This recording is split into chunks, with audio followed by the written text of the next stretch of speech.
अगर आप YouTube पर योनो एसबीआई से पर्सनल लोन अप्लाई करने का लेटेस्ट प्रोसेस सर्च कर रहे हैं, तो शायद आपको सिर्फ पुराने वीडियोस ही मिलेंगे YouTube पे। जब से यहाँ पर योनो एसबीआई का नया अपडेट आया है, उसके बाद किसी ने भी कंप्लीट अपडेटेड प्रोसेस एक्सप्लेन नहीं किया है।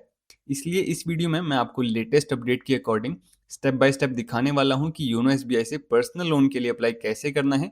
तो बिना टाइम वेस्ट किए चलिए स्टार्ट करते हैं। सबसे पहले आपको यहाँ पर योनो एसबीआई की एप्लीकेशन को ओपन कर लेना है। ओपन करने के बाद आपको नीचे थोड़ा सा स्क्रॉल करना है और यहाँ पर आपको एक सेक्शन दिखेगा लोन्स का, और वहीं पे फर्स्ट नंबर पे आपको पर्सनल लोन वाला ऑप्शन दिख जाता है। सिंपली हम लोग इस पर क्लिक करेंगे।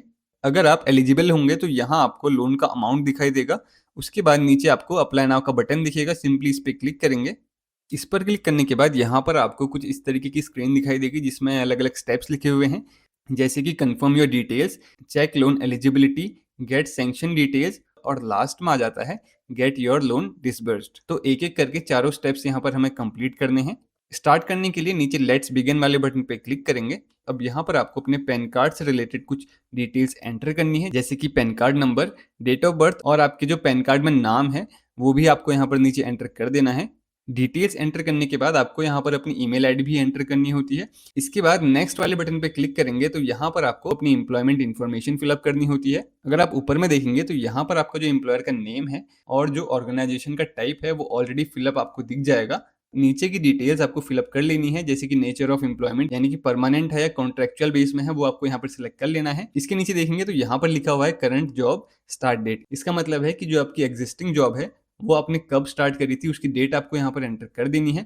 इसके नीचे आप देखेंगे तो यहाँ पर आपको टोटल वर्क एक्सपीरियंस मेंशन करना है, और वो भी महीने में। यानी कि अगर आपका एक्सपीरियंस 2 साल का है तो यहाँ पर आपको 24 एंटर करना है। इसके बाद नीचे आपको अपनी रिटायरमेंट की एज एंटर करनी है। नीचे स्क्रॉल करेंगे तो यहाँ पर आपको एक ऑप्शन दिखेगा टोटल एग्जिस्टिंग ईएमआई अमाउंट, यानी कि अगर आप अभी कोई ऑलरेडी एग्जिस्टिंग ईएमआई भर रहे हैं तो उसकी अमाउंट यहाँ पर आपको डाल देनी है।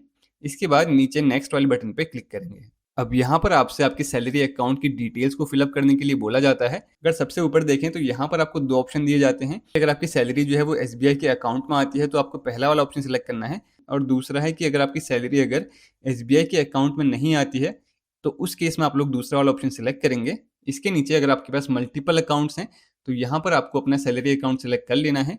इसके बाद नेक्स्ट वाले बटन पे क्लिक करेंगे। अब यहाँ पर आपको अपना एड्रेस एंटर करना है। एड्रेस एंटर करने के बाद नेक्स्ट वाले बटन पे क्लिक करेंगे। अब जैसे कि आप लोग देख सकते हो हमारी जो डिटेल्स है वो सारी यहाँ पर हमने फिलअप कर दी है। इसके बाद अब यहाँ पर हमारे जो लोन की एलिजिबिलिटी है वो चेक करी जाएगी कि हमें लोन मिलेगा या नहीं। तो वो चेक करने के लिए नीचे आपको प्रोसीड का बटन दिखेगा, सिंपली इस पे क्लिक करेंगे। कुछ देर यहाँ पर लोडिंग होने के बाद आपको यहाँ पर लोन का अमाउंट दिख जाएगा कि आपको मैक्सिमम कितने अमाउंट का लोन यहाँ पर मिल सकता है। साथ ही साथ में यहाँ पर आप लोग अपना टाइम भी सिलेक्ट कर सकते हैं कि कितने मंथ्स के लिए आपको लोन चाहिए।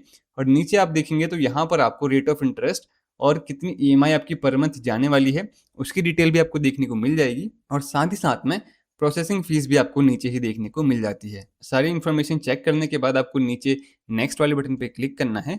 इसके बाद यहाँ पर आपको अपना जो वर्क एड्रेस है, यानी कि जहाँ आप काम करते हैं वहाँ का एड्रेस एंटर करना है। अब यहाँ पर आपके सामने ब्रांच सिलेक्ट करने का ऑप्शन आ जाता है कि आप कौन सी ब्रांच यहाँ पर सिलेक्ट करना चाहते हैं।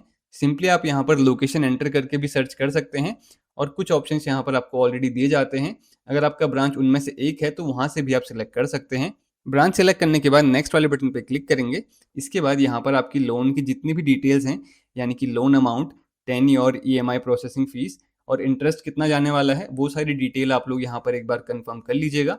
कंफर्म करने के बाद नीचे नेक्स्ट वाले बटन पे क्लिक करेंगे। अब जैसे कि आप लोग यहाँ पर देख सकते हो हमारा जो अरेंजमेंट लेटर है वो भी यहाँ पर इशू हो गया है। आप लोग इसको डाउनलोड भी कर सकते हो। साथ ही साथ में नीचे आपको यहाँ पर ब्रांच का नाम और उसका एड्रेस भी देखने को मिल जाएगा। सारी डिटेल्स चेक करने के बाद नेक्स्ट वाले बटन पे क्लिक करेंगे। इसके बाद प्रोसीड वाले बटन पे क्लिक करेंगे। अब यहाँ पर स्क्रीन में आपको स्टैम्प ड्यूटी और कुछ फीस की डिटेल यहाँ पर देखने को मिल जाएगी। सारी डिटेल और प्रोसेसिंग फीस यहाँ पर सिलेक्ट कर देने के बाद आपको नीचे प्रोसीड टू पेमेंट वाले बटन पे क्लिक करना है।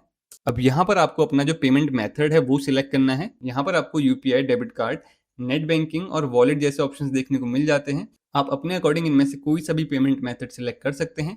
पेमेंट मेथड सिलेक्ट करने के बाद नीचे नेक्स्ट वाले बटन पर क्लिक करेंगे। अब इस स्क्रीन में आपको एग्रीमेंट दिखाई देगा। अब यहाँ पर हमें इस एग्रीमेंट पर ई साइन करना होता है। इसके लिए आपको नीचे आई कंसेंट वाला एक बटन दिखेगा, सिंपली इस पे क्लिक करेंगे। और अगर आप इस एग्रीमेंट को डाउनलोड करना चाहते हैं तो उसके लिए भी यहाँ पर ऊपर आपको ऑप्शन दिया गया है। सिंपली अभी मैं यहाँ पर आई कंसेंट वाले बटन पे क्लिक कर देता हूँ। अब यहाँ पर हमें जो हमने ई मैंडेट सेट किया है ईएमआई पेमेंट्स के लिए, उसकी डिटेल आपको देखने को मिल जाएगी।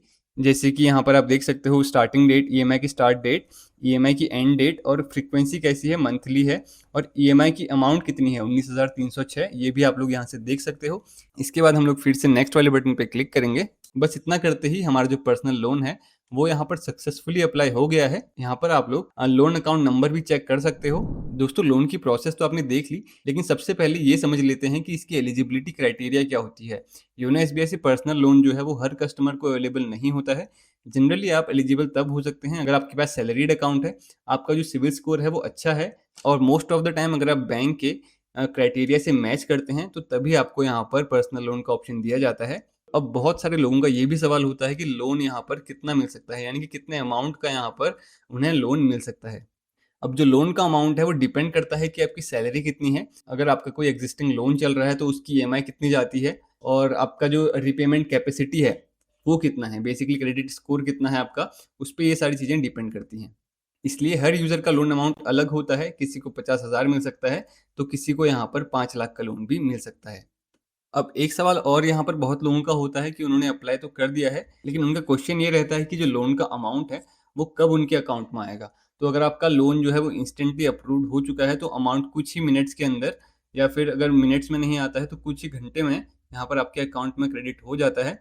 कुछ केसेस में बैंक एडिशनल वेरिफिकेशन भी करवाता है, लेकिन 99% केसेस में 3 से 4 घंटे के अंदर आपका जो लोन का अमाउंट है वो आपके अकाउंट में सक्सेसफुली क्रेडिट हो जाता है। अब बात करते हैं सबसे मेजर पॉइंट की। लोन रिजेक्ट होने के कुछ कॉमन रीजंस हैं जो मोस्टली लोगों को पता होते हैं, जैसे कि लो सिविल स्कोर, एग्जिस्टिंग लोन या फिर ज़्यादा ईएमआई, या फिर अगर आपकी जो केवाईसी है वो मिसमैच होती है बैंक की डिटेल्स से, तब भी आपका यहाँ पर जो लोन है वो रिजेक्ट होने के चांसेस काफ़ी ज़्यादा होते हैं। इसलिए अप्लाई करने से पहले अपनी डिटेल्स को एक बार पूरी तरह से वेरीफाई ज़रूर कर लीजिएगा। तो दोस्तों इस तरह से आप योनो एसबीआई ऐप से पर्सनल लोन के लिए अप्लाई कर सकते हैं। अगर वीडियो हेल्पफुल लगा हो तो लाइक ज़रूर कीजिएगा, और अगर आप एसबीआई योनो बैंकिंग और फाइनेंस से रिलेटेड वीडियोस देखना पसंद करते हैं तो चैनल को सब्सक्राइब करना मत भूलिए। मिलता हूँ आपसे नेक्स्ट वीडियो में।